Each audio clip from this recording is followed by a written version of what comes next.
They said, oh, she had a big crowd. Oh, the crowd. The press is talking about the crowd. In New Jersey, I had 107,000 people. The press never even talked about it because they're fake. I have 10 times, 20 times, 30 times the crowd size. In history, for any country, nobody's had crowds like I have. Nobody's spoken to crowds bigger than me. Jim, we keep hearing Trump talk about crowd size at rallies, even suggesting the pictures from Harris rallies have been AI generated. He's trying to set up this whole thing that he didn't actually lose, that the system was against him, which, as you and I know, is absolutely crazy. Stop questioning the size of her crowds and start questioning her position when it comes to what did she do as Attorney General on crime. It's ridiculous. It's as though he's lost control. And I know that there are billionaires who watch this show who are spending a lot of money on Donald Trump, and they don't understand why he's committing political suicide. What's up, everybody? Major Retired Richard Ojeda here. And folks, it seems like Donald Trump is in the middle of a full-blown meltdown. And honestly, it's starting to get embarrassing. The guy's been holed up, firing off late-night tweets from his golden toilet like it's 2016 again. She AI'd it and showed a massive crowd of so-called followers, but they didn't exist. This is the way the Democrats win elections, by cheating. And here's the kicker. He's not even hitting his usual Big Mac quota. That's right, he's lost his mojo. Senator Bernie Sanders suggests that this isn't just about ego, that it's part of a much bigger strategy, saying, quote, if you can convince your supporters that thousands of people who attended a televised rally do not exist, it will not be hard to convince them that the election returns in Pennsylvania, Michigan, and elsewhere are fake and fraudulent. Why? Because Kamala Harris and Tim Walz are out here packing arenas while Trump's struggling to fill a bingo hall. Now, you might be thinking, well, Trump's been obsessed with crowd sizes forever, right? But this time it's different. His team is seriously considering an intervention. If you look at Martin Luther King, when he did his speech, his great speech, and you look at ours, same real estate, same everything.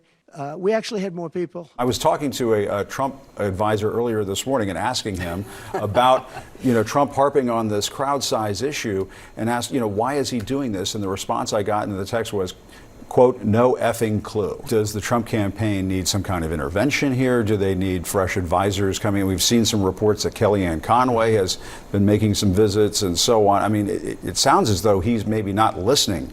That's right, an intervention. Picture the headline: Donald Trump, Republican candidate for president, faces intervention over crowd size meltdown. You can't make this stuff up. They have to get the former president back out there on the campaign trail, making those cases in those battleground states to voters versus what we're seeing on Truth Social. Get them off Truth Social. Absolutely. But the real story here is how Kamala Harris is living rent-free in Trump's head. Her campaign with Tim Walz at her side is like a runaway train of momentum, and it's scaring the living daylights out of Trump.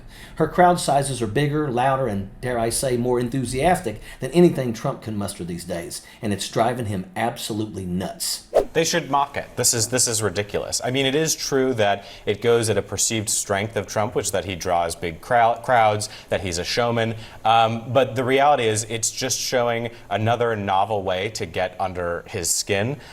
This is someone who, do you want this person who's obsessed with crowd size to have the nuclear codes? There are bigger questions that surround the ego that is coming out in answering this type of issue.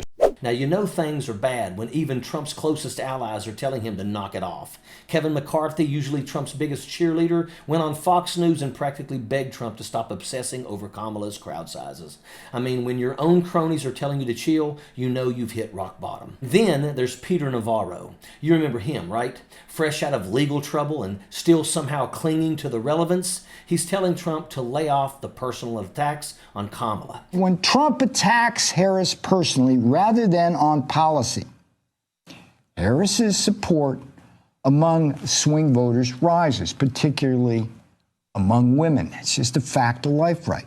It's like watching a train wreck in slow motion. Even GOP strategists are throwing in the towel. Sure, Michael Singleton said Trump needs to time out, and honestly, he's right. Trump's out here accusing Kamala of using AI to boost her crowd sizes. Talk about projection. This is coming from the guy who'd probably buy a crowd enlarger from the back of a magazine only to get scanned with a magnifying glass. And let's talk about Trump's supporters for a second. They're out here bending over backwards to defend these sad little crowds, all while sporting their golden tennis shoes, ear band-aids, and diapers. It's a pathetic display, folks, just pathetic. But you know, there's a bigger lesson here. The danger of envy and jealousy is that it drives people to compensate for what they lack, whether it's a small crowd size or even a smaller ego. You see it all the time, guys driving those oversized pickup trucks, blowing smoke just to own the liberals. It's like they think that puffing out their chest and acting tough will hide their insecurities. But let's be honest, deep down, it's all about trying to prove that theirs is bigger, whatever theirs may be. And that's exactly why crowd size bothers Donald Trump so much. It's not just about the numbers, it's about this whole mine is bigger than yours pissing contest that he's losing miserably. Trump's ego is taking a beating and he can't shake it. But here's the thing. This isn't just some harmless, ridiculous obsession. It's dangerous. The world doesn't need a mentally unhinged leader with access to the nuclear codes. Hillary Clinton warned us about Trump's temperament back in 2016. And guess what? She was right. Now, Trump's facing the ultimate humiliation, being outdone by a woman of color with bigger crowds and a brighter future. So, is this all leading to a 72-hour stay in the hospital for Trump? Let's be real, he probably needs it. The man is a flip-flopper with one song and dance, and now that he's the old guy, he's trying to convince us that 81 isn't that old. Please, Donald Trump is a one-trick pony. If Trump would just listen to reason, maybe there'd be a hope for him.